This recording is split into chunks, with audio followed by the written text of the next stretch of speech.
Bismillahirrahmanirrahim. Assalamualaikum warahmatullahi wabarakatuh. Innal hamdalillah nahmaduhu wa nasta'inuhu wa nastahdihi wa na'udzu billahi min shururi anfusina wa sayyiati a'malina. Ya, may yahdihillahu fa huwal muhtadi. Atau tak usah dipakai? Pakai aja.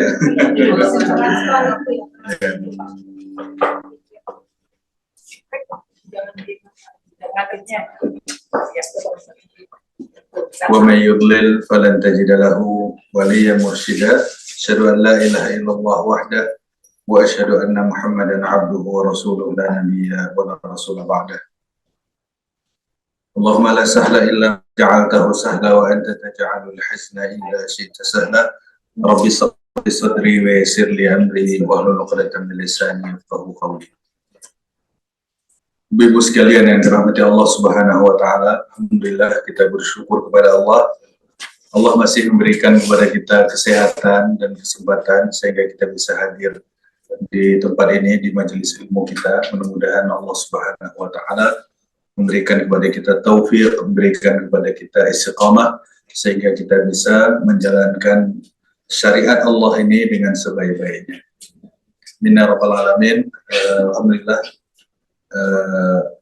Mudah-mudahan sahibul bait selalu diberikan kesehatan, kesehatan jasmani dan rohani, diberikan istiqamah dan dimudahkan segala urusannya. Begitu juga dengan seluruh kita yang hadir pada kesempatan pagi hari ini. Amin ya rabbal alamin.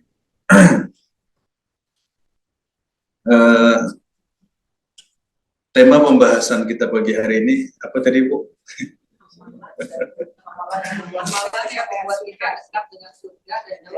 Ya, amalan yang membuat dekat dari surga dan jauh dari api neraka.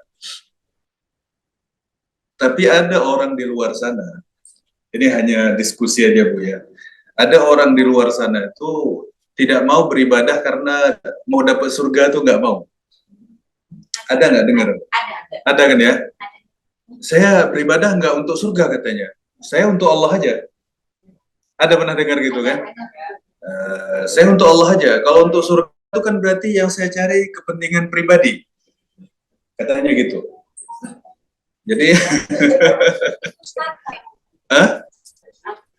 iya banyak orang cerita kayak gini, ya kan? Artinya dia bilang kita ini beribadah ya untuk kita, untuk Allah. Masalah kita nanti ini itu segala macam. Pokoknya cari ibadah yang murni untuk Allah. Jadi kalau surga itu dibayangkan itu makan, minum, syahwat, ya nggak Bu? Bidadari, perhiasan. Rasanya kalau orang beribadah karena itu untuk cari surga, rasanya kok kayak nggak ikhlas gitu. Ada kesan yang difahamkan orang di luar sana. Katanya orang kalau ibadah cari surga tuh kok kayaknya gimana gitu. Kayaknya derajatnya itu rendah. Gimana sebenarnya Bu? Benar pemahaman itu? Ya. Jadi kalau kita ibadah tuh nggak usah mikir surga. Dan kalau kita melaksanakan perintah Allah tuh nggak usah mikir neraka. Pikir tuh ya Allah aja. Tujuannya Allah gitu. Ya memang kalau satu sisi kita lihat sih benar. Kadang-kadang kita pikir pemahaman ini benar. Tapi kalau kita melihat apa yang dilakukan oleh Rasulullah SAW dan para sahabatnya, itu rasa-rasanya pemahaman ini kok kayaknya bermasalah. Contohnya gini, ada seorang sahabat yang ketika ikut dalam perang Uhud, dia ini lagi makan kurma. Dia makan lagi. Yang namanya orang mau perang kan butuh energi. Dia makan dulu. Waalaikumsalam, silakan. Nah, lagi makan, belum habis dia makan ini, ada beberapa yang dia kantongin. Habis itu di samping beliau ini Rasulullah, kalau aku mati di sini, artinya aku perang ini hari ini, terus aku mati, aku di mana? Kata Nabi, kamu di surga. Dia nggak sempet mau ngabisin ini. Yang di sakunya dikantongin beberapa biji tadi, dia nggak sempet itu ngabisin ini. Langsung dia buang semua, dia langsung perang, dan ditakdirkan Allah syahid di situ. Seorang itu tadi ditawarkan Nabi apa? Surga. Artinya kalau ada yang lebih baik daripada itu yang mau kita kejar, pasti Rasulullah akan nunjukin yang lain-lain itu. Jadi kadang-kadang orang ketika berpikir, orang tuh beribadah cari surga segala macam, itu dia berpikir itu cari syahwat gitu loh, Bu. Benar nggak, Bu? Syahwat perut atau syahwat yang lain? Cari makan, cari minum, cari mau tidur, mau pakai perhiasan yang bagus, pakaian yang bagus. Seakan-akan yang dia buru itu kok kepentingan pribadi. Ada pemahaman seperti itu. Tapi kata ulama gini, semua orang yang ingin mencari ridho Allah, yang ingin mendapatkan rahmat Allah, itu Allah bentuk satu tempat namanya surga. Ya. Jadi tempat orang dapat rahmat Allah itu namanya apa? Surga. Surga itu bukan makan, bukan minum aja. Di situ tempat Allah memberikan rahmat. Di situ tempat Allah memberikan syafaat. Di situ tempat Allah memberikan derajat yang tinggi. Di situ orang merasakan ridho Allah ya di situ. Dan yang lebih dahsyat daripada itu adalah orang bertemu dengan Allah ya di surga itu. Manusia melihat Allah ya di surga. Jadi kalau orang memahami surga isinya cuman bidadari, makan, minum, main, tidur-tidur, Bu ya. Ya terlalu kecil surga kalau cuman itu isinya. Surga itu luas. Makanya kalau ibu-ibu lihat surat Ali Imran ayat 133 sampai 35 itu yang disitu disebutkan Allah wasari'u ila maghfiratim mir rabbikum. Bergegaslah kalian untuk mendapatkan ampunan Allah. Itu aja? Enggak. Wajannatin kata Allah. Kamu cari surga. Kejar surga. Cepet-cepet cari surga. Berarti dalam ayat ini kita disuruh oleh Allah untuk bergegas cepat-cepat, jangan banyak lalai, jangan main-main, suruh cepat, suruh bergegas untuk mendapatkan ampunan Allah, kemudian nanti dapat surga. Jadi nyari surga itu diperintahkan Allah. Betul nggak, Bu? Iya. Nyari surga itu kita diperintahkan Allah. Kita disuruh cari, suruh usaha, suruh ikhtiar, suruh cepat-cepat supaya dapat surga itu. Nah, di sini boleh, Bu. Ini VIP nih, ada senderan. Jauh banget, Bu. Ini juga ada kursi.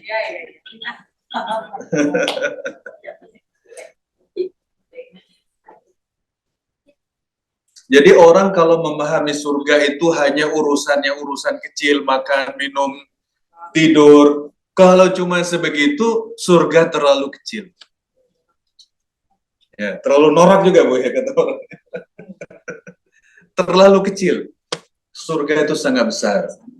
Seluas langit dan bumi.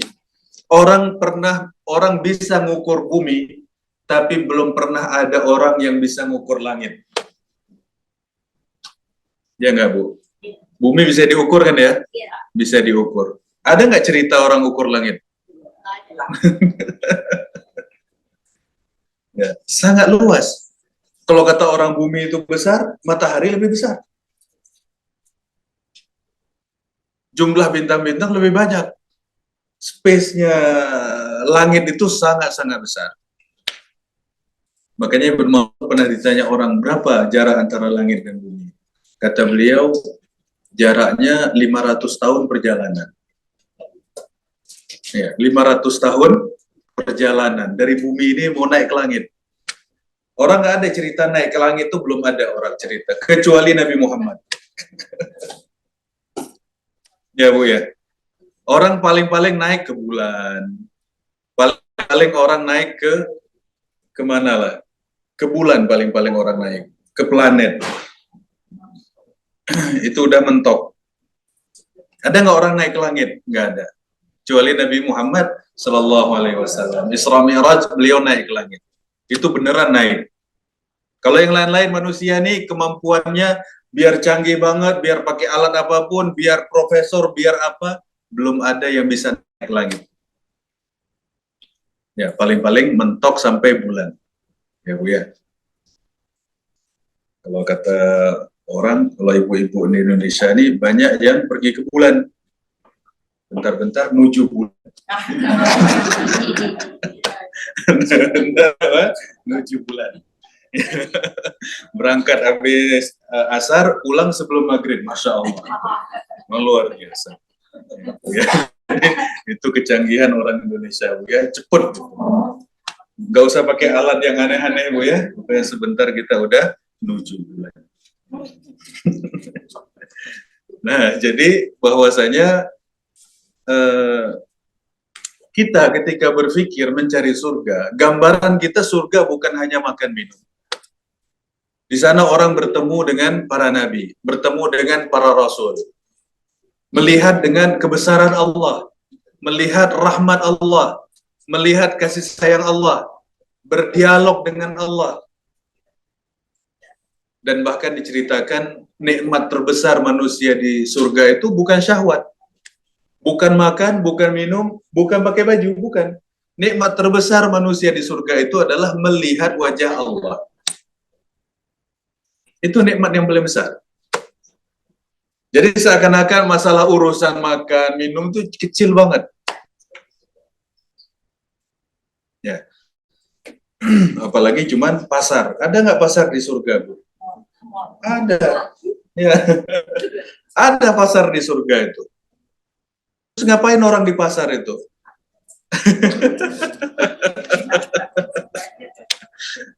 Ya. Oke. Hah? Nah, kalau itu pasti jadi muda. Ya. Di dalam hadis disebutkan setiap suami laki-laki yang pergi ke pasar di surga itu pulangnya bertambah ganteng daripada sebelumnya. Ya. Jadi, bertambah lagi gantengnya. Iya, tapi kalau laki-laki sekarang pergi pasar pulang itu agak kusut. Iya, habis duit katanya, habis uang belanja. Udah gitu capek dia gotong barang, bawa ini itu, lelah dia. Emang beda pasar di surga sama pasar di dunia, beda jauh. Jadi memang itu Allah kasih luar biasa. Ada pasar, tapi bentuknya wallahu a'lam. Nah, makanya kalau kita lihat dasar pembahasan kita pagi hari ini adalah hadis daripada sahabat Muaz bin Jabal. Jadi saya tidak sebut poin ini enggak, tapi hanya sebut hadis saja. Hadis ini daripada sahabat Muaz. Muaz ini sahabat yang masih muda, tapi sangat disayang oleh Rasulullah, dikirim ke banyak tempat untuk sebagai dakwah, sebagai tenaga dakwah. Terakhir beliau diutus oleh Rasulullah ke Yaman bersama Abu Musa al-Asy'ari. Beliau ini masih muda, pintar, bicaranya bagus. Rasulullah melihat orang ini bagus kalau dijadikan sebagai utusan untuk menyampaikan Islam. Nah, pada saat itu Rasulullah ketika di Madinah, beliau ini umurnya masih sangat-sangat muda sekali. Mungkin ada kata orang sekitar 35 tahun. Nah, pada saat itu Rasulullah berkata kepada Muaz katanya. Jadi Rasulullah ini, Muaz di atas onta, Rasulullah ini membawa tali onta itu, jalan. Tawaduknya Rasulullah itu. Coba ini sahabat ini di atas onta, beliau ini Rasulullahnya di bawah, kemudian ditarik itu di bawah. Sampai ke jalan, di situ mereka berpisah. mungkin di ujung kampung atau di jalan raya atau apalah di zaman itu. Jadi dibawa gitu, saking sayangnya Rasulullah sama Muaz ini. Nah, kemudian pada saat itu Rasulullah berkata, Muaz, kayaknya nanti kamu datang ke Madinah ini nggak ngelihat saya. Yang paling-paling kamu cuma ngelewati masjid saya atau kuburan saya. Kata Rasulullah begitu. Jadi udah semacam isyarat-isyarat itu udah dikasih tahu. Dikasih tahu, wahai Muaz, kamu ini nanti kelihatannya ini adalah pertemuan kita terakhir. Paling-paling kamu nanti datang ke Madinah cuma melewati masjid saya atau kuburan saya. Cuma dua tuh kamu lihat. Kemudian Muaz itu nangis. Karena memang Muaz itu disayang banget sama Rasulullah. Bahkan satu ketika Rasulullah bersabda, ya Muaz, wallahi inni uhibbuk. Wahai Muaz, demi Allah aku ini sayang banget sama kamu. Ya, kalau habis sholat jangan lupa baca Allahumma inni ala zikrika wa syukrika wa husni ibadatik. Ini doa yang diajarkan Rasulullah sama Muaz. Dan Rasulullah kasih tahu, Muaz, aku sayang banget sama kamu. Tapi jangan kamu lupa doa ini. Nah, kemudian Rasulullah pada saat itu mengutus mereka berdua dan memberikan briefing. Dikasih pengarahan dulu. Apa dikatakan Rasulullah kepada Muaz dan Abu Musa ini? Katanya, yassira wala tu'assira. Kamu ajarin orang yang mudah-mudah. Jangan kamu ajarin orang yang susah-susah. Ajarin orang tuh yang senang-senang gitu. Jangan kamu buat orang tuh jadi susah gitu. Ya Bu ya. Ya, kalau berarti kita nih kalau suruh ngajar ajarin yang mudah-mudah. Kenduri, Bu ya, makan-makan, itu semudah. Ya. Ya. Jadi pengajian tuh jangan yang ribut-ribut, yang ruwet-ruwet gitu Bu ya. Yang senang aja lah. Ya.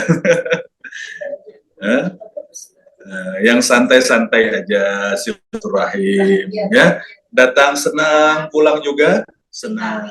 Gitu. Ringan-ringan, yang senang hati. Maka itu nasihat Rasulullah kepada Muaz itu sebelum berangkat. Dan ini nasihat terakhir. Yassira wala tu'assira. Kasih mudah orang, jangan kamu susahin. Kasih mudah. Ajarin yang gampang-gampang. Ajarin yang ringan-ringan, yang mudah-mudah. Jangan kamu buat orang susah.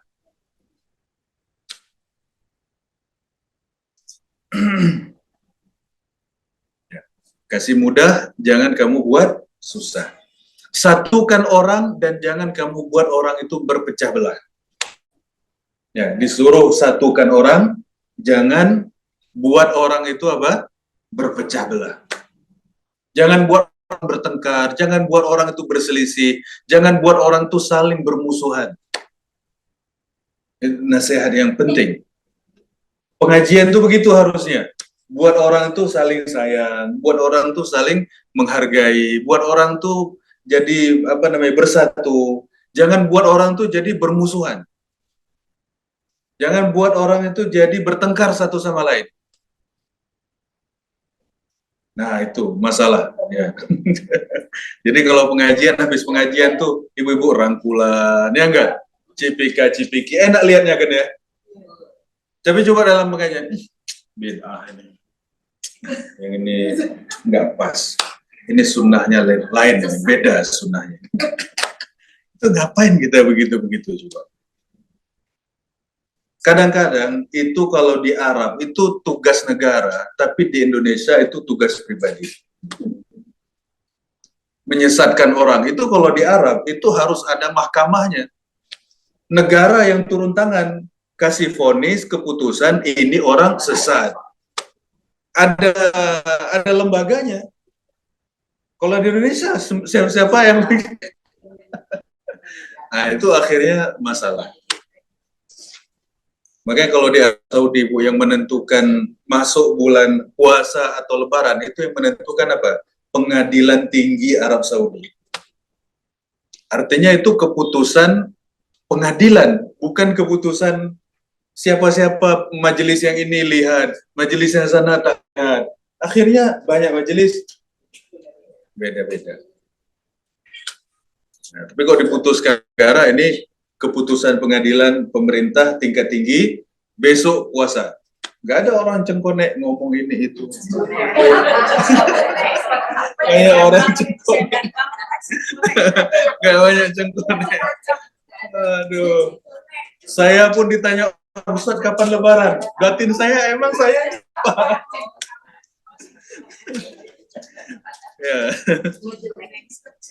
Ya, kalau kakean pola ya, apa? Kakean pola. Ya. Jadi kan banyak orang tanya orang tanya saya, Ustaz kapan puasa? Kapan lebaran? Emang saya lembaga apa nih? Kenapa orang tanya saya jadi bingung jawabnya? Saya bilang tunggu aja pengumuman besok, apa diumumkan pemerintah itulah itu. Kalau enggak semua orang berfatwa kacau jadinya.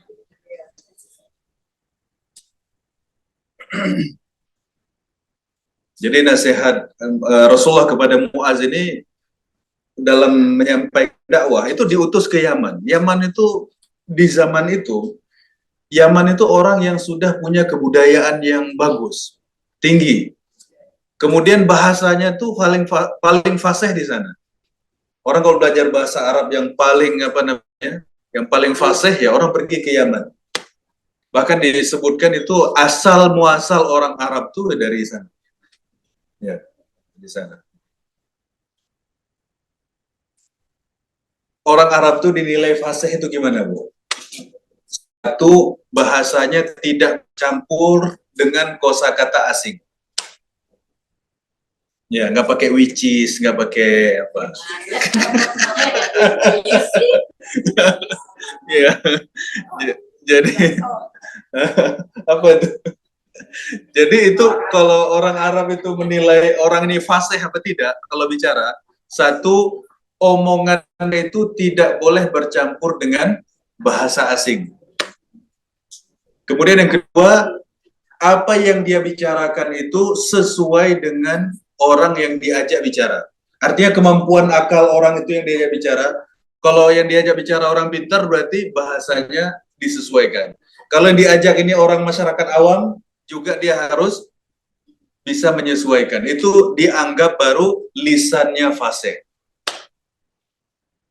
Ya, Bu ya. Kalau standar itu dipakai di Indonesia gimana? Aduh. Karena belum lagi anak jaksel ya Bu ya, agak susah itu. Iya. Hah? Mungkin bahasa Arab. Heran bahasa Arab juga. Hayran. Hayran. Ya, hayran. Bukan kha ya. Kalau khairan baik. Kalau pakai ha, hayran artinya heran. Takjub. Kursi jelas bahasa Arab. Meja juga bahasa Arab. Tarbeza. Qalam, pena. Ya. Sangat banyak. Ya, bangku. Kursinya bahasa bukan hanya Arab, tapi disebutkan pula dalam Quran. Wasi'a kursiyyuhu samawati wal ardh. Tapi Indonesia dia pintarnya atau cerdiknya tim yang ditunjuk negara itu dia sudah merubah tulisan sehingga mudah untuk diucapkan oleh masyarakat lokal. Yang waqtu pakai qaf diganti kaf dari huruf ka, waktu. Harusnya itu waktu bahasa Arab. Ya, saat itu saat. Bahasa Arab pakai ain, tapi sama diganti saat. Itu kok dicari-cari itu nemu semua. Saya kadang kalau lagi dengerin ceramah Syekh itu saya kadang bukan termenung isinya, termenung bahasa Arab yang di Indonesia ini kok banyak gitu. Belum lagi ibu pakai mukena, bahasa Arab. Mukena, ya. Hah? Orang yang pakai namanya penutup wajah disebut mukena. Nah, ya orang pakai apa cadar di sana, orang Maroko, khususnya orang Maroko bilang penutup wajah itu mukena.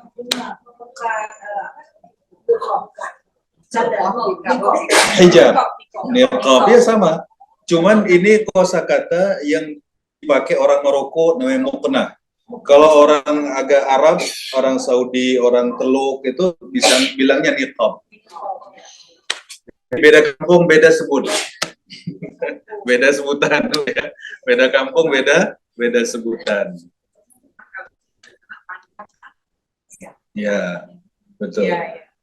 Tapi itu bahasa Arab aslinya yang sudah diadop ke dalam bahasa Indonesia. Sangat banyak. Dan yang dahsyat itu katanya bahasa Spanyol. Ya, sekian puluh persen itu diarti dari bahasa Arab. Karena Spanyol, orang Islam orang Arab tinggal di Spanyol itu 800 tahun. Ya, Andalusia. 800 tahun bicaranya Arab. Sekarang ini, misalnya orang belajar ilmu nahu, ilmu grammar bahasa Arab, misalnya dia pakai alfiyah, itu orang dari Andalus. Orang Andalus dulu tuh bicara bahasa Arab bahkan lebih fasih dari orang Arab. Gitu. Bahasanya paling bagus. Tapi yang namanya kalau udah diusir ya pergi. Saya dulu dikasih tahu sama teman saya. Teman saya ini orang Yaman. Dia nggak ngerti bahasa Indonesia. Dia bilang Yaman tuh antum tahu nggak katanya. Yaman tuh dulu ada Syiah, ada Jamaah Tabligh, ada Salafi, ada ini, ada itu. Tapi kalau udah datang di sini penjajah, yang namanya Islam diusir semua. Nggak peduli tabligh kayak Muhammadiyah kayak, pokoknya asal Islam campakkan semua. Nah, sebelum datang penjajah sibuk kita bertengkar. Begitu datang penjajah, semua diusir. Nah, itu sayangnya kadang-kadang kita berpikir terlalu kecil. Nih kelompok saya, itu kelompok dia, ini itu.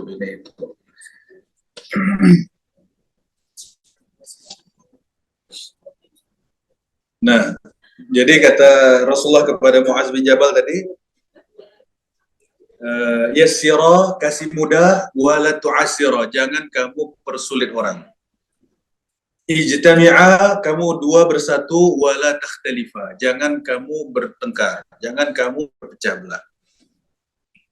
Dan betul-betul ya, mereka berdua diutus ke Yaman, betul-betul memberikan dampak yang sangat hebat di sana. Dan bahkan yang lebih hebat lagi, sampai-sampai di zaman Nabi itu, orang non-Muslim bertengkar, itu yang dijadikan hakim itu orang Islam. Saking adilnya. Jadi mereka bertengkar, yang dijadikan untuk pemutus perkara ini, orang Islam. Nah, kalau kejadian di zaman ini, ada Muslim bertengkar, pengacaranya, itu kasihan. Itu kasihan. Walaupun hebat kalau bisa jangan yang kayak gitulah. Ya. Berbaliknya jauh banget. Bahkan pemuka suku yang orang Quraisy yang belum beriman itu, mereka bilang sama Nabi Muhammad, utus kepada kami orang yang paling pintar di antara orang Islam ini untuk menyelesaikan perselisihan di antara kami. Masalah warisan, masalah harta, masalah ini, masalah itu. Utus kepada kami untuk menyelesaikan masalah pertengkaran itu. Artinya mereka minta sama Rasulullah untuk menyelesaikan masalah. Itu jangan sampai kebalikan zaman ini. Ada dua orang Muslim bertengkar, akhirnya masuklah hamba Allah dari golongan sana. Itu dalam hati kadang-kadang kita sedih. Ya. Cuma kadang-kadang orang sah-sah saja kan. Pertimbangannya hanya itu. Nah, ibu-ibu sekalian dirahmati Allah, jadi tadi kita sebutkan tentang Muaz ini secara umum.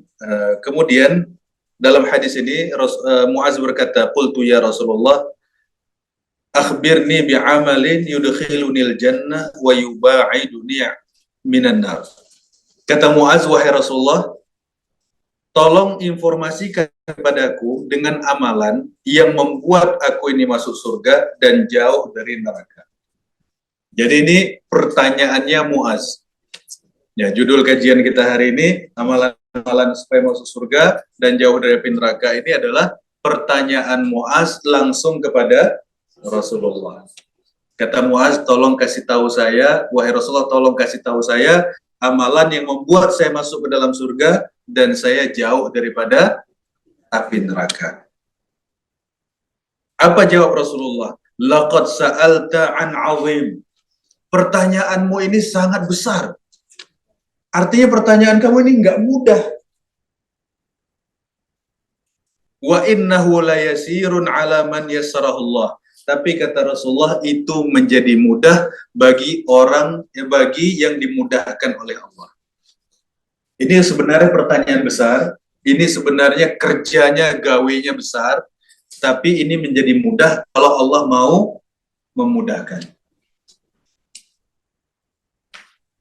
Nah, kemudian kata Rasulullah yang pertama, ta'budullah la tusyrika bihi syai'a. Kamu hanya menyembah Allah dan jangan menserikatkan Allah dengan satu apapun. Ya, menyembah hanya kepada Allah, kemudian tidak menserikatkan Allah dengan satu apapun. Ini passwordnya. Passwordnya tauhid, syahadat. Sebelum orang melaksanakan apapun, ditanya dulu tentang keimanannya kepada Allah, syahadatnya dulu.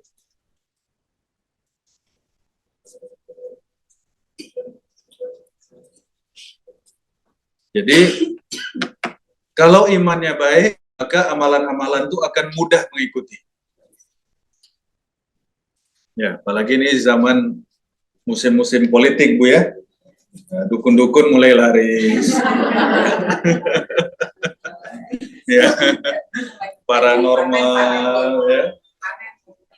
Mulai ini mau panen nih, musim. Itu pasti ada maklarnya juga itu nanti.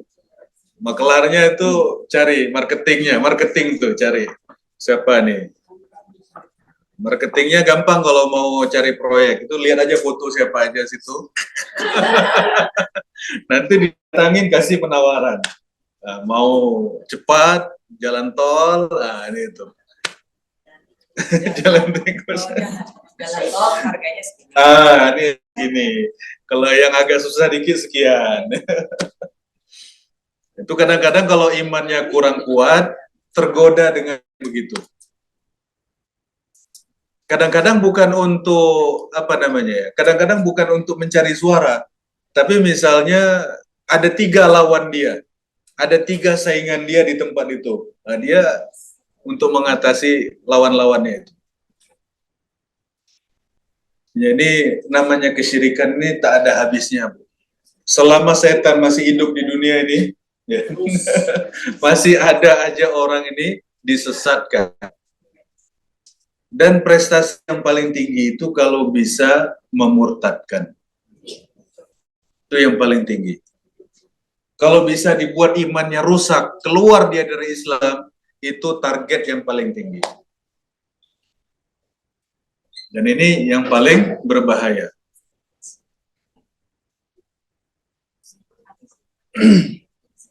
Atau sekurang-kurangnya, walaupun tak murtad, yang penting musyrik. Ya, ya sekurang-kurangnya Bu ya, walau tak murtad yang penting apa? Musyrik. Emang ada orang Islam musyrik? Ya ada. Hanya Islam tapi percaya dukun. Islam tapi percaya ramalan. Islam tapi pakai jimat. Ya, Islam tapi pakai susu. Sama itu. Muslim tapi musyrik. Nah, efeknya apa nih? Muslim tapi musyrik ini. Seluruh ibadah yang pernah dikerjakan, itu semua dihapus Allah. Puasanya, sholatnya. Misalnya dari umur balik, umur 12 tahun, sampai 50 tahun, ini aman-aman aja, nggak pernah musyrik. Tiba-tiba, na'udzubillah, di umur 50, musyrik. Berarti dari balik sampai umur 50 dihapus semua. Ya sholatnya, ya puasanya, ya zikirnya. Sampai di umur dia musyrik itu. Sejak umur dia musyrik itu, semua ibadahnya tertolak. Jadi yang udah lalu pun dihapus, yang setelahnya pun ditolak. Nah, kalau taubat baru dihitung ulang. Baru lagi. Tapi yang udah ditumpuk itu hapus. Dan butuh waktu berapa lama lagi untuk dia membangun dan menumpuk lagi supaya seperti semula. Nabung lagi.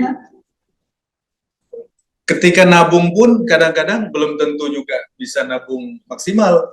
Ya Bu ya. Ya namanya usia, tenaga, kemampuan, kesibukan dan lain-lain sudah berubah. Umur juga. Maka bahaya. Makanya kadang-kadang kita lihat kalau orang itu punya jimat, punya ini, punya itu tuh kadang kasihan dia. Ya. Punya pusaka, ya Bu ya. Katanya warisan ini itu segala macam, ini harus dihindari. Nggak ada faedahnya itu. Orang nyari jin supaya apa, nggak ada faedahnya. Itu ada tetangga saya, dia bilang, dulu orang tuanya sakti. Anak-anaknya nggak ada yang mau. Akhirnya jinnya tuh nyerang ke sana, nyerang ke sini. Pada anak-anaknya semua yang nggak ada urusan itu, diserang, dibuat sakit, dibuat ini, dibuat itu.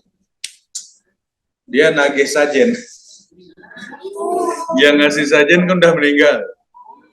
Nah, giliran anaknya lah yang ditagih satu-satu. Nggak dikasih, diganggu yang ini, diganggu yang sana, diganggu yang ini, diganggu. Kasihan. Iya, akhirnya solusinya ruqyah. Tapi ya, jin yang diminta sendiri itu susah. Istilahnya jin yang dipanggil sendiri. Diundang. Kecuali jin nemu di jalan.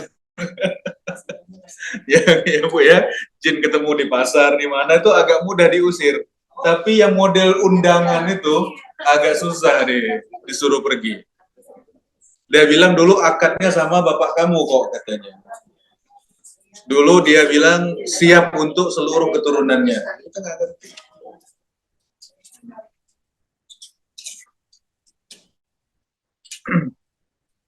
Soalnya keren orang dulu sama keren orang sekarang itu beda, Bu.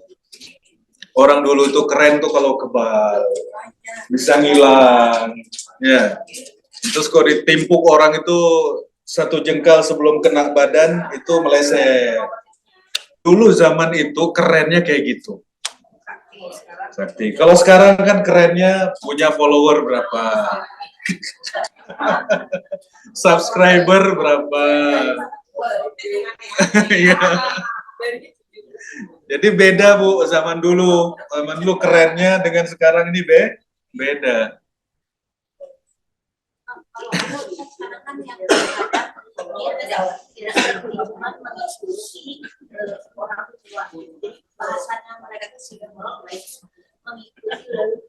Iya. Nah, boleh mau mengikuti. Jadi kaidah dalam Islam itu gini. Al-ma'rufu 'urfan kal masyruti syartan. Kata ulama gitu. Sesuatu yang di dalam kebudayaan itu sebuah syarat yang harus dipenuhi, maka harus ditunaikan. Jadi Islam datang itu tidak akan menyelisihi adat istiadat. Kecuali bila adat istiadat itu bertentangan dengan syariat. Maka adat harus ngalah. Yang harus ngalah itu siapa? Adat. Tapi Islam datang tidak merubah seluruh adat, enggak. Adat yang bagus amalkan, yang baik silahkan. Silaturahim, buat makanan, menjamu orang, ya Bu ya. Kenduri, ya kenduri ini kan orang apa namanya, makan-makan dengan saudaranya, tetangga diundang. Pokoknya yang bagus-bagus, adat yang bagus-bagus itu tetap direkomendasikan oleh Islam. Yang tidak direkomendasikan yang mana? Yang bertentangan dengan syariat. Jadi Islam ini jangan ditakut, kata orang Islam ini menghapus semua adat orang. Semua suku, semua kita ini ada adatnya enggak? Orang Jawa ada adatnya, orang Sunda ada adatnya, orang Sumatera, semua punya, Sulawesi, ya, Kalimantan, semua punya adat masing-masing. Nggak boleh kita melanggar adat-adat itu, karena itu sesuatu yang sudah biasa dikenal orang. Ya, kalau mau nikah misalnya, orang Sunda menikah dengan orang Jawa, tanya dulu di sana adatnya apa. Kalau tidak melanggar syariat, penuhin itu, harus penuhin, nggak boleh nggak dipenuhi. Supaya nggak bertengkar. Wah, ini adat kita, dia nggak menghormati. Ya Bu ya, kan nanti jadi dalam hati kan ada pikiran itu. Orang Padang menikah dengan orang mana misalnya, orang Kalimantan. Tanya dulu, orang Kalimantan adatnya gimana? Oh, begini-begini. Oh, kalau Padang gimana? Begini-begini. Ikutin orang itu nggak masalah, selama tidak bertentangan dengan syariat. Itu enaknya Islam tuh. Ada aturannya. Kalau nggak langgar, ikut. Kalau ngelanggar, adat ngalah. Nah, satu tadi, tidak menyembah hanya kepada Allah dan tidak menserikatkan Allah dengan satu apapun. Kemudian yang kedua, wa tuqimus shalah. Kau laksanakan sholat. Ya, setelah iman, yang kedua langsung sholat. Jadi percuma kalau iman tapi enggak sholat. Enggak ada manfaat. Habis iman, langsung sholat. Silakan.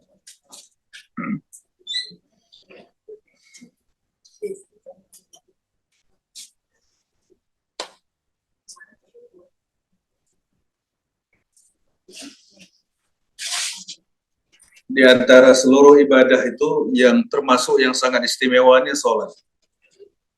Ya Bu ya. Nabinya suruh datang sana, suruh ambil. Perintah sholat. Kalau puasa, zakat, dan lain-lain kamu tunggu di Madinah aja deh. Ya Bu ya. Khusus sholat suruh ambil langsung perintahnya kepada Allah. Saking pentingnya. Saking istimewanya. Ada kemarin pakai dok itu yang dia makan semua dilakukan haji, puasa, sampai dia tidak laksanakan sholat. Karena katanya dia total aja sholat. Jangan videonya. Tapi dia jawab itu sama pada saat videonya. Oh iya. Apa dia ada masih sholat itu ada pas luar kita. Iya betul. Jadi kalau dalam hadis kata Nabi gini, siapa yang melaksanakan sholat, maka dia sudah buat janji dengan Allah untuk dimasukkan ke dalam surga. Jadi kalau orang sholat itu ada janji sama Allah, Bu, supaya dimasukkan ke dalam surga. Kalau nggak sholat, ya nggak janji. Ya kalau nggak sholat, nggak janji. Makanya dalam hadis itu kata Nabi, sholat itu akan menjadi cahaya dan bukti keimanan. Dan pada hari kiamat akan dibangkitkan Allah dengan para nabi, para rasul, dan orang soleh. Dan orang yang meninggalkan sholat akan dibangkitkan dengan Fir'aun. Haman. Dan Haman ini menteri pembangunannya Fir'aun. Ya, iya PUPR. Jadi kata Nabi kalau nggak sholat apa? Dibangkitkan dengan Fir'aun, kemudian Haman, kemudian yang ketiga Ubay bin Khalaf. Ubay bin Khalaf ini tokoh munafik di zaman Nabi. Jadi kalau nggak sholat itu dibangkitkan dengan Fir'aun, Haman, kemudian Ubay bin Khalaf. Ini tokoh munafik di zaman Nabi Muhammad. Berarti orang nggak sholat itu dikelompokkan sama siapa? Sama Fir'aun, sama Haman, sama orang munafik. Jadi nggak usah cerita, saya nggak munafik kok, tapi saya nggak sholat. Sama aja. Sama udah munafik itu, kalau nggak sholat udah jelas munafik. Walaupun saya nggak sholat, tapi saya munafik. Nah, ya orang, makanya kata ulama gini, kalau orang itu banyak mendebat kita, kata ulama, maka beralihlah atau peganglah kepada sunnah. Karena orang yang berpegang kepada sunnah itu punya dalil yang sangat kuat. Jadi orang boleh ngomong ini itu, tapi kalau udah kena hadis Nabi, nyungsep semua. Ya. Saya makan sholat itu baik. Nah, Kalau nggak pakai jilbab, hatinya itu. iya, tidak.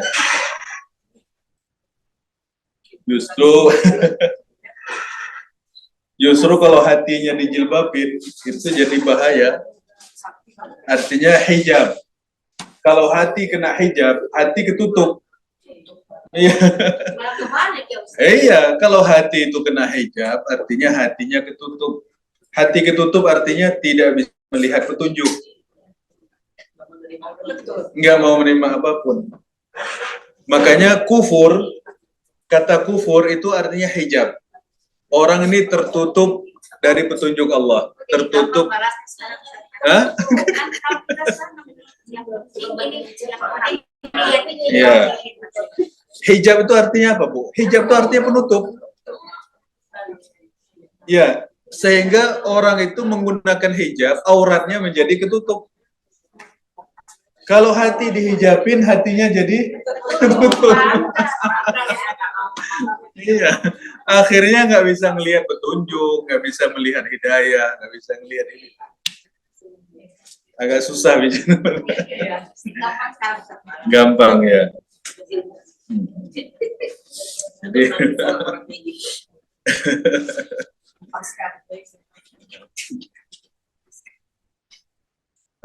bahkan dalam surat apa nih?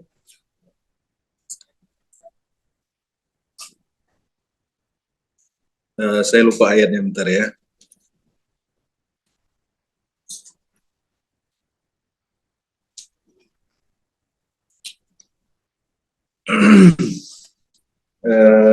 Juz amma kok ini. Mutaffifin kayaknya nih.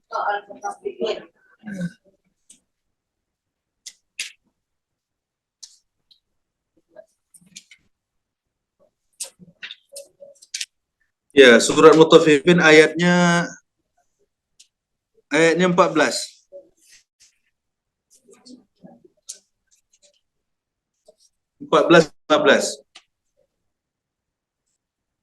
Sampai 16. Nah, siapa yang mau membaca boleh artinya aja.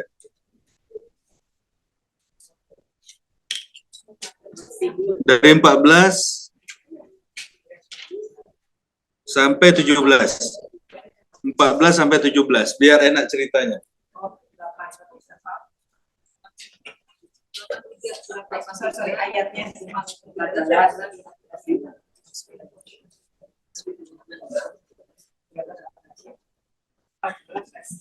Sekali-kali tidak, bahkan apa yang mereka kerjakan itu telah menutupi hati mereka.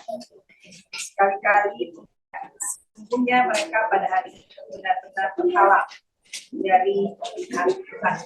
Ya. Kemudian Sesungguhnya mereka benar-benar masuk neraka. Kemudian dikatakan kepada mereka, inilah azab yang dahulu kamu dustakan. ya. Jadi ayat 14-nya sekali-kali tidak, hati mereka tertutup dari apa yang mereka kerjakan. Jadi kalau hati ditutup jadinya gitu. Ya. Nauzubillah min zalik. Jadi hati itu jangan dihijabin. Ya, Bu ya. Yang dihijab ini badan kita.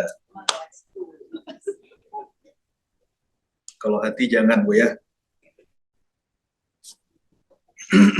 Nah, kemudian bahwasanya salat ini kata Nabi dalam satu hadis, awal ma yuhasabul abdu yaumal qiyamah as-salah. Yang pertama kali dihisab adalah salat. Kalau salatnya baik, baik semuanya. Kalau salatnya rusak juga yang lain juga rusak. Makanya kalau orang bilang yang penting saya yang ibadah-ibadah bagus kan nggak masalah katanya. Tapi kalau sholatnya enggak ya yang lain juga ikut bermasalah.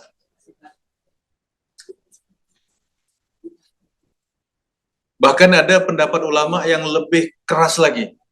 Kata ulama gini, tidak ada ibadah dalam Islam kalau ditinggalkan pelakunya jadi kafir kecuali sholat. Gak ada ibadah dari ujung ke ujung, Bu. Tidak ada satupun ibadah kalau kita tinggalkan di dalam Islam yang pelakunya menjadi kafir kecuali sholat. Orang nggak ngaji nggak kafir, ya nggak, Bu?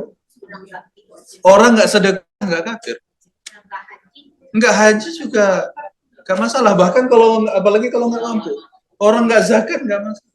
Tapi kalau orang nggak sholat,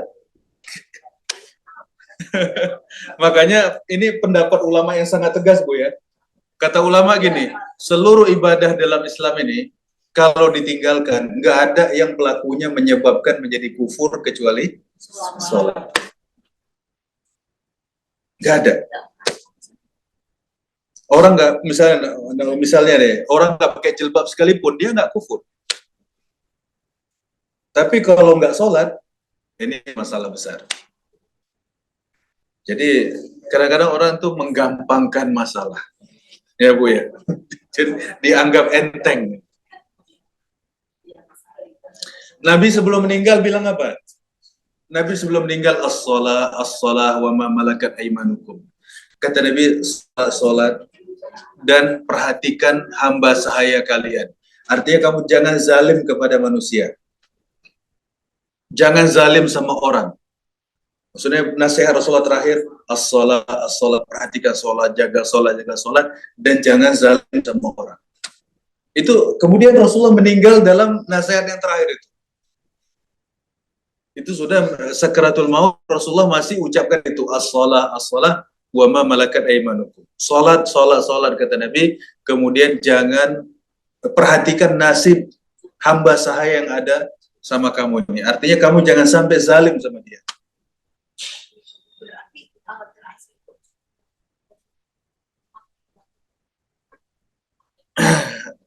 Ya, ya itu mungkin ada riwayat yang lain, wallahu a'lam. Tapi yang paling masyhur ketika Rasulullah menyebutkan as-shalah wa ma malakat aimanukum. Salat dan hamba sahaya yang kalian punya. Karena kalau ummati itu Rasulullah udah doakan setiap Jumat, setiap kali sholat jamaah. Kata Rasulullah gini, satu ketika kata Aisyah tuh suatu ketika melihat Rasulullah tuh lagi senang banget. Kemudian pada saat itu Aisyah ngomong gini, Rasulullah tolong doakan saya.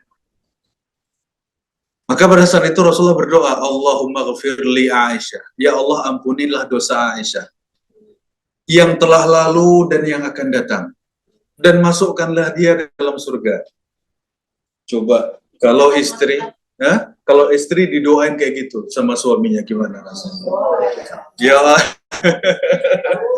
kata suaminya, ya Allah ampunilah istriku Aisyah, dosanya yang lalu dan dosanya yang akan datang, dan masukkanlah dia ke dalam surga. Lalu setelah mendengar ini, Aisyah tuh mesem-mesem gitu, senyum dia, senang gitu. Lalu Rasulullah bertanya, wahai Aisyah, emang kamu senang dengan doa tadi?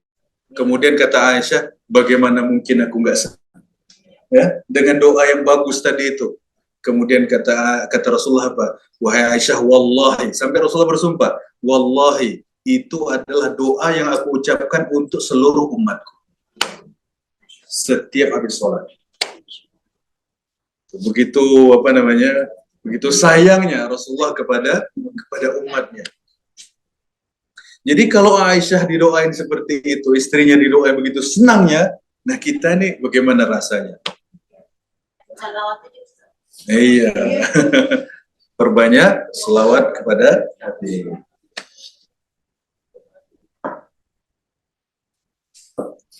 Nah, kemudian kata sabda Rasulullah, setelah sholat waktu dia zakat, engkau bayar zakat.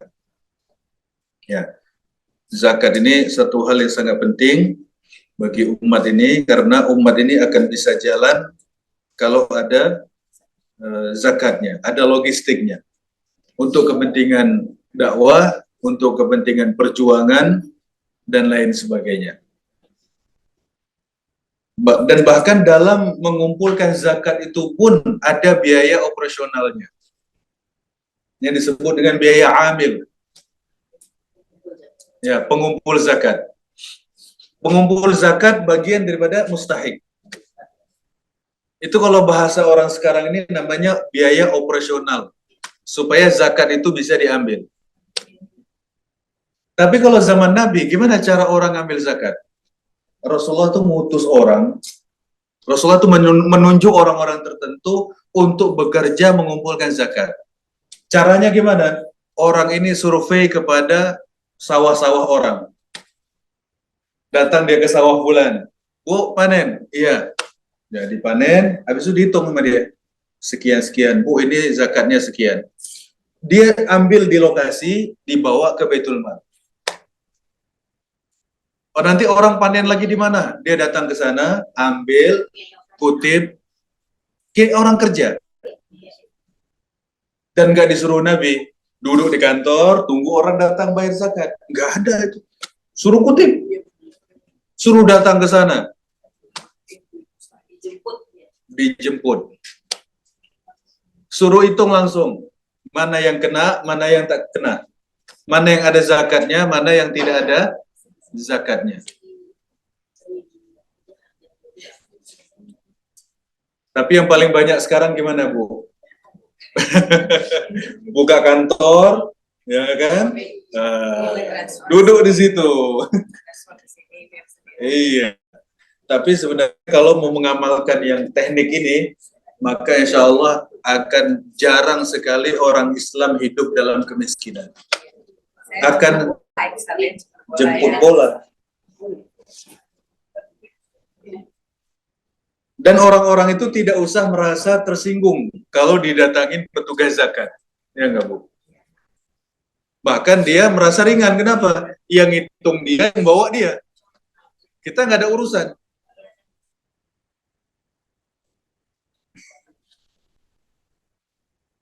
Nah, kalau di kampung yang masih ada panen-panen padi ini masih berlaku lah. Datang orang ke padi, itu berapa panen hari ini? 1 ton. 1 ton tinggal dihitung, ambil 10%. Atau kalau airnya beli, ambil 5%. Nah, tapi dia harus usaha. Artinya, petugasnya itu memang pekerjaannya ya mengumpulkan zakat itu. Nah, kemudian yang berikutnya adalah watasumu Ramadan, berpuasa Ramadan, wa tahujjul bait, dan engkau melaksanakan haji. Jadi amalan-amalan menuju surga ini ya rukun Islam itu, Bu. Ya syahadat, ya sholat, ya puasa, zakat, ya haji. Dan yang rukun Islam ini, itu kalau kita kerjakan, itu pahalanya sangat-sangat besar. Mengalahkan pahala amalan sunnah. Pahala puasa sunnah dibanding dengan puasa wajib, jauh sekali. Puasa wajib itu pahalanya sangat besar. Sholat wajib dengan sholat sunnah, pahala sholat wajib itu amat sangat besar. Haji wajib dengan haji sunnah itu sangat berbeda pahalanya. Haji yang pertama itu yang wajib. Habis-habis itu semua hukumnya sunnah. Yang mau 2, yang mau 3, itu hukumnya sunnah. Kalau memfasilitasi orang yang berangkat haji wajib, kira-kira mana lebih banyak pahalanya dengan haji sunnah? Yang memberangkatkan Nah, yang sana wajib, ya kan ya Bu ya. Kalau kita berangkat sendiri jadinya sunnah. Nah, jadi ibadah ini pahalanya sangat besar. Yang fardu ini, yang rukun Islam ini. Umroh juga begitu, yang wajib sekali aja. Sisanya sunnah aja. Apalagi sekarang tambah mahal Bu ya. Aduh. Nah, kemudian kata Rasulullah, ala adulluka ala abwabil khair. Mau tidak aku tunjukkan kepada engkau pintu-pintu kebaikan. Nah, jadi Rasulullah lagi menawarkan kepada Muaz, mau tidak aku kasih tahu engkau pintu-pintu kebaikan. Ini setelah yang wajib, lalu Rasulullah menyebutkan as-saumu junnah. Puasa sunnah itu adalah perisai. Puasa sunnah itu adalah benteng. Ya, misalnya orang nggak punya pasangan, bentengnya ya puasanya. Ya, bujangan-bujangan, ya, anak-anak bujang yang belum menikah suruh banyak-banyak puasa. Ya, kata Nabi, menahan diri. Karena kata orang kalau perutnya penuh, tenaganya, hasratnya kuat. Tapi kalau perutnya kosong, hasratnya juga menurun. Makanya kata Nabi dalam satu hadis, ya ma'syarasy syabab, para pemuda, man istata'a minkumul ba'ah falyatazawwaj. Kalau udah mampu nikahlah, kata Nabi. Jadi Rasulullah kasih tahu semua anak muda, semua anak muda, laki perempuan, kalau sudah mampu nikahlah. Kenapa? Fa innahu aghaddu lil basar wa ahsanu lil faraj. Nikah itu kata Nabi lebih mudah untuk menundukkan pandangan dan lebih mudah untuk menjaga diri supaya tak berzina. Tapi kalau tidak mampu kata Nabi, fa'alaihi bis-shaum, maka hendaklah dia banyak-banyak puasa. Jadi bujangan-bujangan udah waktunya nikah tapi belum sanggup atau belum dapat pasangannya, dianjurkan apa? Banyak-banyak puasa.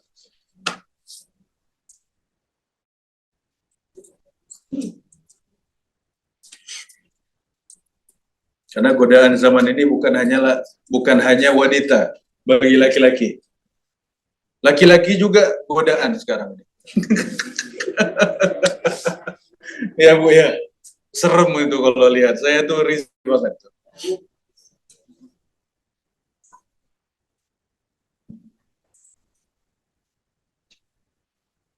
Jadi zaman ini punya anak laki sama punya anak perempuan sama seram. Sama aja. Kalau zaman dulu, aduh ini anak perempuan saya gimana Bu ya. Sekarang ini anak laki juga sama. Iya Bu ya.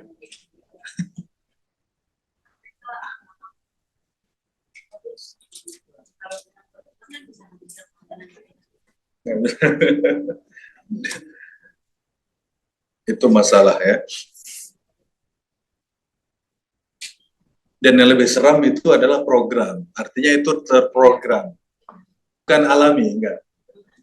Terprogram. Propaganda. Jadi kalau alami ya mungkin diatasi bisa. Tapi kalau didanain agak susah. Ya. Kalau duitnya habis baru berhenti itu. Kalau zaman dulu kita melihat ceramah orang jil, ya kan Bu ya, di mana-mana ada. Seminar di sana sini ada jil semua. Begitu duitnya habis, melempem sekarang udah diem. Iya.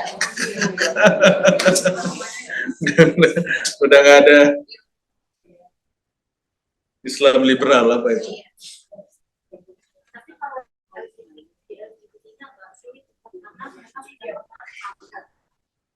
Ya. Bisa diatasin ya. Ya. Tapi udah taubat orangnya sekarang. Udah taubat. Udah udah nggak bicara itu lagi. Sekarang malah ngaji Ihya Ulumuddin. Ya. Alhamdulillah. Ada yang bayar sekarang, Ustaz. Iya. Ada yang bayar. Aduh.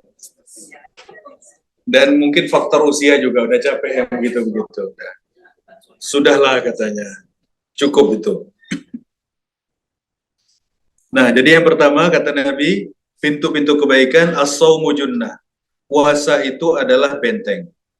Was-sadaqatu tudfi'ul khati'ah kama yudfi'ul ma'u an-nar. Sesungguhnya sedekah itu akan memadamkan kesalahan-kesalahan seperti air memadamkan api. Jadi kata Nabi apa? Sesungguhnya sedekah itu memadamkan kesalahan-kesalahan seperti air yang memadamkan api.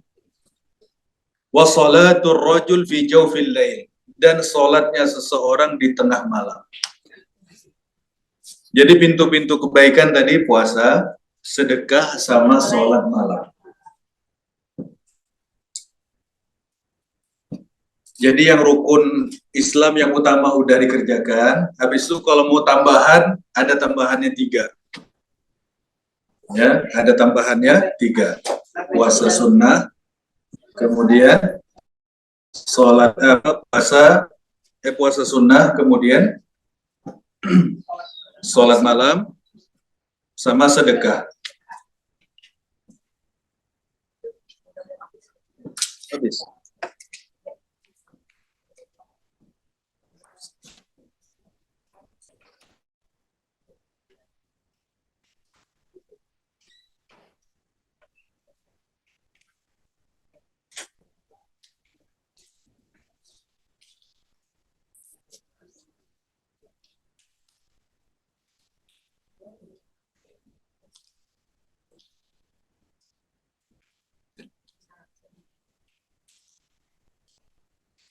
Besar baterainya dia. Bisa, Bu? Coba. Nah. Ini congkel begini.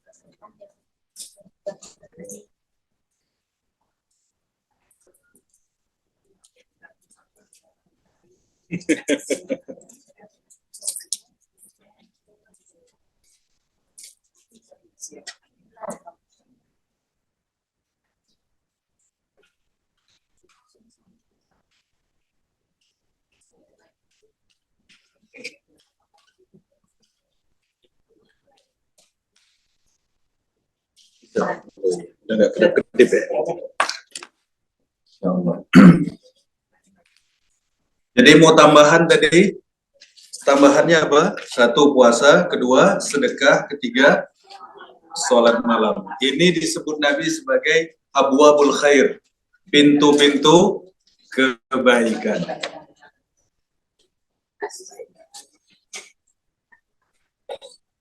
Nah, kemudian Rasulullah berkata lagi kepada Muaz, "Ala ukhbiruka bi ra'sil amri wa 'amudi wa dhirwatu sanami." Mau tidak aku kasih tahu engkau pokok segala urusan, kemudian tiangnya dan puncaknya. Ya, pokok segala urusan, tiangnya dan puncaknya. Kemudian kata Muaz, "Aku mau wahai Rasulullah." "Bala ya Rasulullah." Kemudian kata Nabi, "Ra'sul amri al-Islam." Pokok segala urusan itu solusi adalah Islam. Ya. Koruptor itu solusinya Islam. Penjara itu enggak solusi, Bu. Agama. Iya, solusinya agama. Penjara mau diapa-apain tetap aja lolos. Duitnya masih banyak soalnya.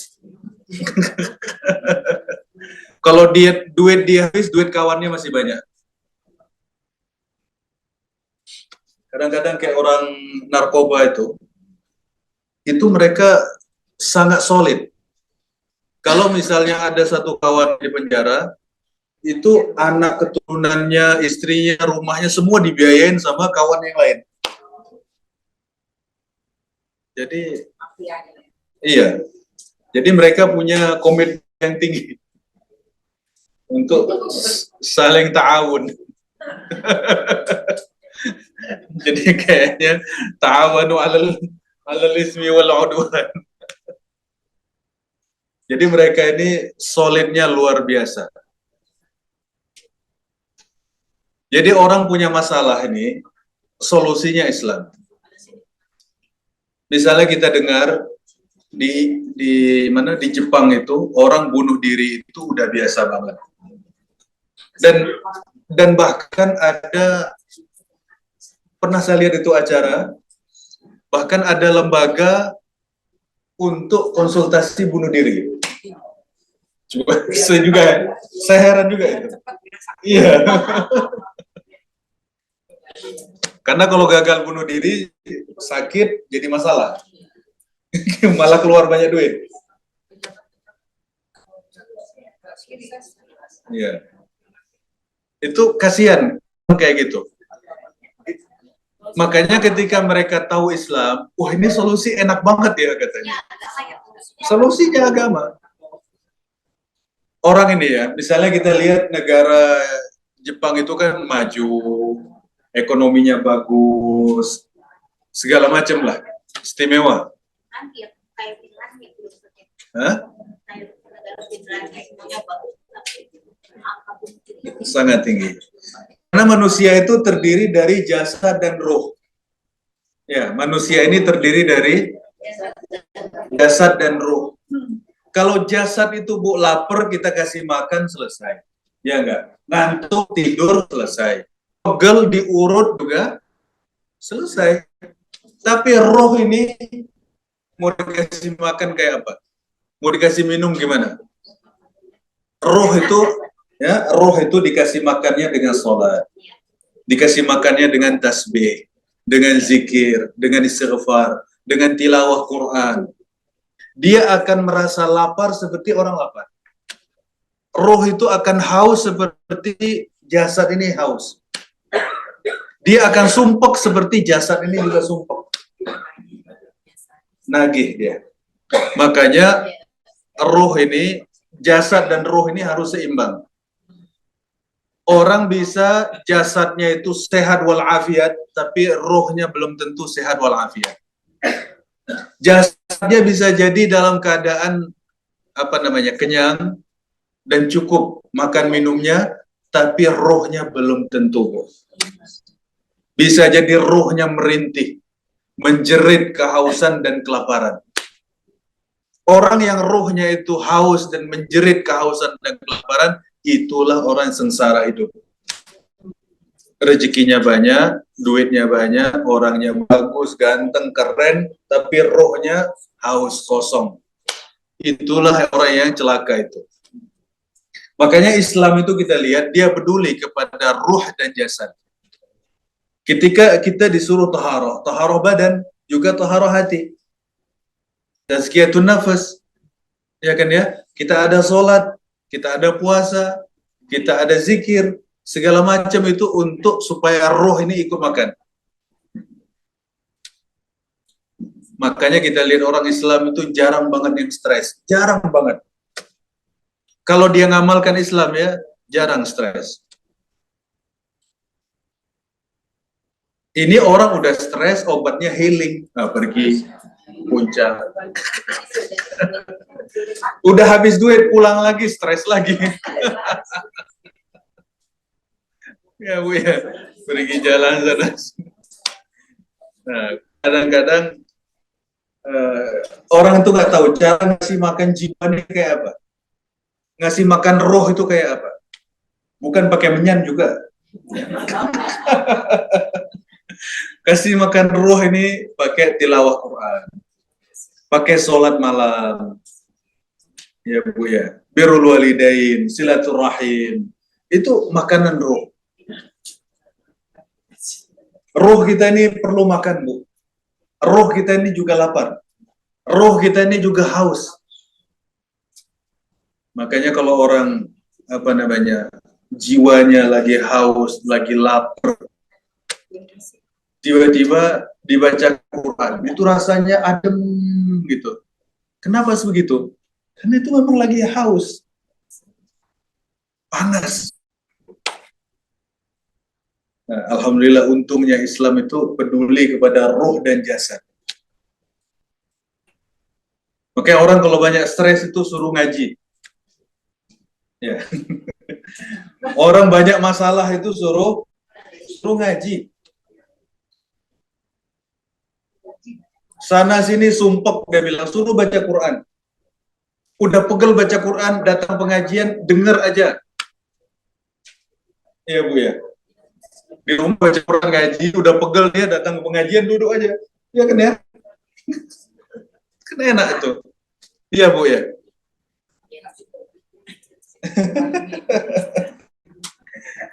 Nah, cuman kasihan kadang-kadang orang nggak tahu caranya untuk menghilangkan stres dengan mendata nama-nama restoran. Yang kedua, nama-nama tempat rekreasi. Nah, iya, tawaf ke sana ke sini, lantai 1, lantai 2. Ya, pulang stres lagi. Ya. Awalnya datang stres tapi duit masih banyak. Pulang udah duit nggak ada. Stres tambah stres. Jadi makanya Islam ini betul-betul solusi. Makanya kata Nabi, Rasul Amri al-Islam. Pokok segala urusan itu solusinya Islam. Mau jual beli, mau bisnis, apa aja, solusinya pokoknya tetap Islam. Abuduhu sholat, tiangnya sholat. Tiangnya Islam itu sholat. Wazirwatu sanamihi al-jihadu fisabilillah. Dan puncaknya Islam itu adalah jihad fisabilillah. Puncaknya Islam itu adalah berjuang. Ya, puncaknya Islam adalah jihad fisabilillah. Berjuang dengan jiwa dan harta. Badannya ikut berjuang, hartanya juga ikut berjuang. Itu pengorbanan yang paling tinggi. Itu yang dilakukan oleh Rasulullah dan para sahabatnya. Mereka keluarkan uang, juga mereka berangkat berjuang.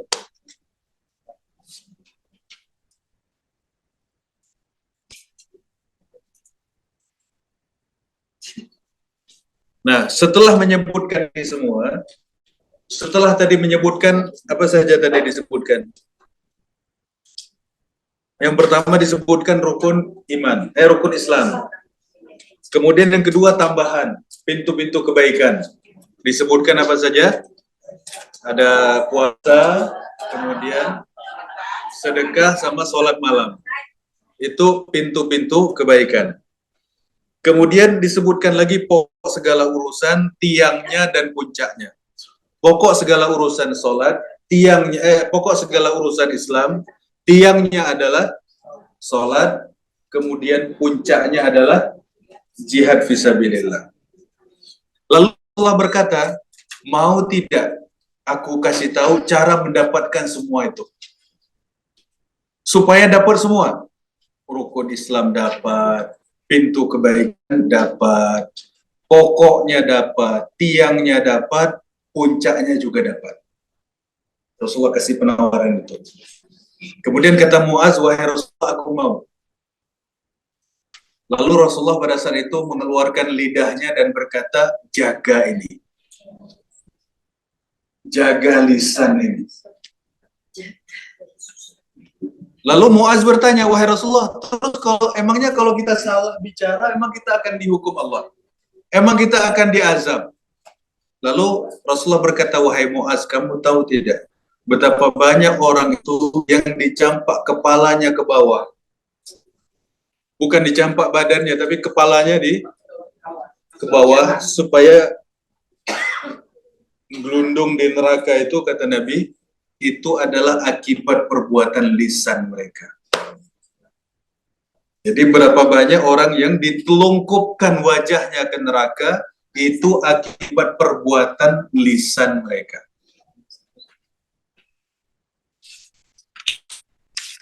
Makanya kata ulama, ya, jadi Rasulullah kasih tahu apa?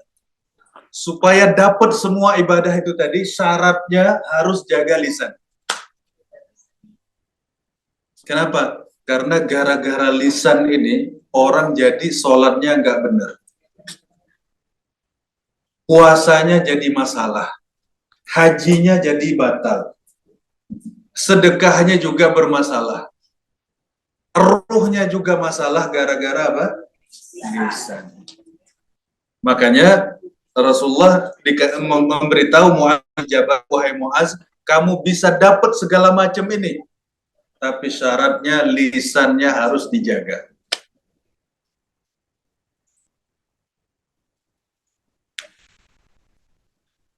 Ya Bu ya.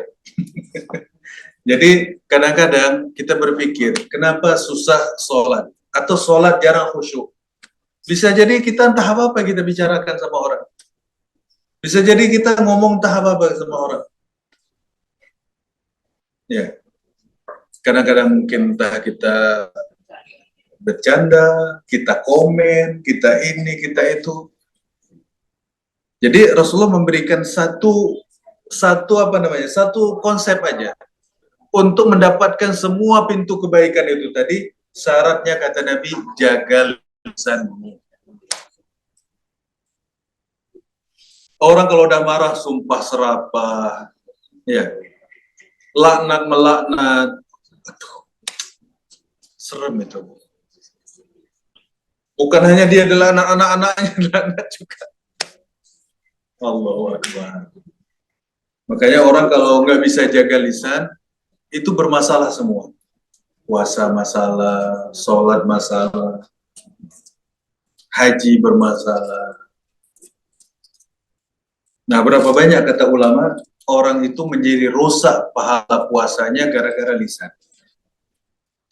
Rusak pahala sholat gara-gara lisan. Rusak pahala sedekah juga gara-gara lisan.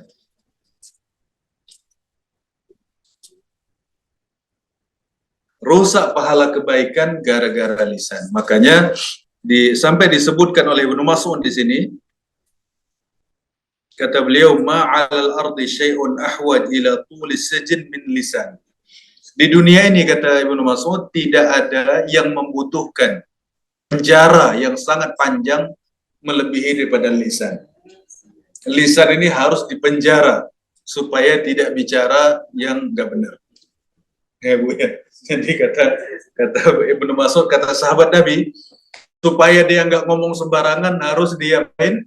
Di penjara. Terus diikat.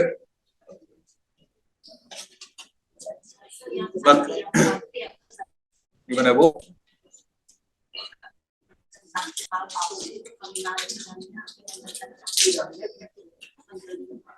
Iya, itu apa namanya, bahkan itu termasuk dosa yang paling besar, dosa besar yang paling besar. Jadi ketika ditanya orang, wahai Rasulullah, dosa besar itu apa aja? Kata Nabi, pertama syirik, yang kedua uququl walidain, durhaka sama orang tua, yang ketiga kata Nabi, sumpah palsu. Rasulullah ngomongnya sambil bersandar ini, ketika menyebutkan syirik, kemudian durhaka, beliau sebut sambil bersandar. Begitu menyebut sumpah palsu, beliau tegak gini, kesaksian palsu, kesaksian palsu. Sama dengan Ijazah palsu dan gelar palsu. Gelar palsu itu bahaya Bu, itu dusta itu. Enggak LC bilang LC, enggak MA bilang MA, enggak doktor bilang doktor, enggak profesor bilang, enggak dokter bilang dokter, enggak insinyur bilang. Ganti-ganti satu, saya insinyur, wali kota, dokteran. Lupa dia, lupa. Ya, sabar aja lah, tinggal dikit lagi. Sabar, tinggal dikit lagi Bu ya.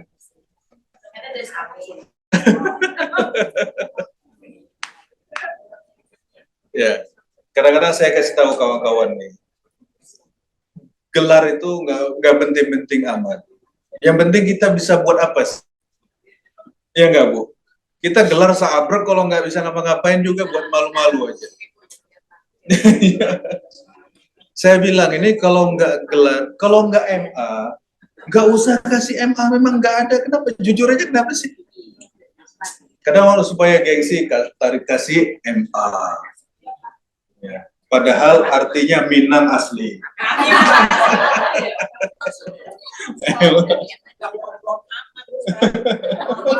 Minang asli. Kadang di kalangan ustadz sendiri itu kadang banyak, maksudnya ada aja yang kayak gitu. Saya kasih tahu, ini antum dapat gelar dari mana ini? Ini syahadatuz zur loh. Ini kesaksian palsu ini. Kesaksian palsu bukan hanya berbohong, enggak. Kita kasih nama MA, kalau enggak MA itu juga masalah. Kita kasih LC, kalau enggak LC juga masalah. Kita kasih doktor, kalau kita enggak doktor, masalah enggak, Bu? Masalah. Dibilang Kiai Haji, ini Kiai Haji apa? Habib ya. Saya dipanggil orang Habib di pom bensin. Assalamualaikum Habib, katanya. Waalaikumsalam. Karena saya nggak merasa, saya biasa aja. Nggak merasa Habib. Terus supir angkot, saya di pom bensin gitu mau ke toilet. Assalamualaikum Habib, katanya. Waalaikumsalam. Saya nggak merasa kan, jalan aja. Keluar dari situ, Assalamualaikum Habib, katanya. 2 kali. Mungkin ada yang lihat mirip kali, entah siapa. Tapi karena saya nggak merasa, saya cuek aja. Jadi yang masalah nggak Habib bilang Habib. Jadi setelah Rasulullah cerita banyak itu tadi, Rasulullah menyebutkan 1, 2, 3 berbagai macam. Ternyata supaya dapat semua itu, caranya harus bisa jaga lisan. Jaga lisan sama siapa, Bu? Yang paling penting ibu-ibu sama suami. Ya. Ya. Yang paling penting. Ya.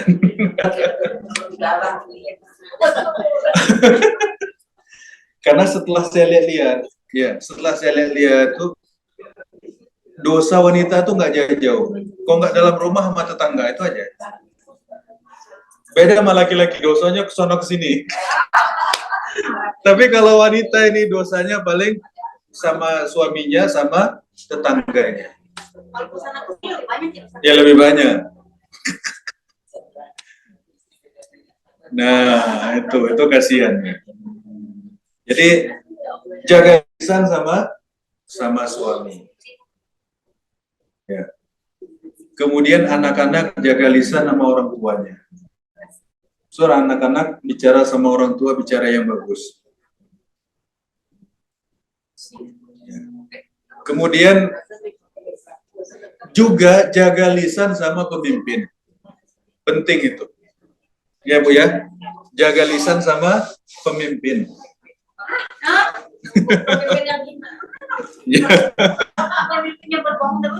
Iya, itu masalah ya. Iya. Suaranya ini ya, apa namanya? Iya, saya.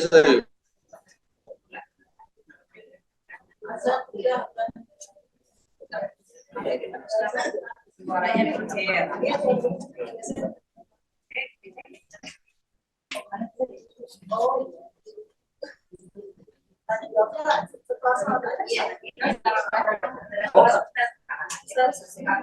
Ya, silakan kalau mau tanya, kalau ada. Sholat. Dia minta dibacain doa kalau minta dia ini kan artis di namanya novel sebagai cilik itu loh Ustaz. Tapi dia nggak mau disebutin namanya. Oh gitu.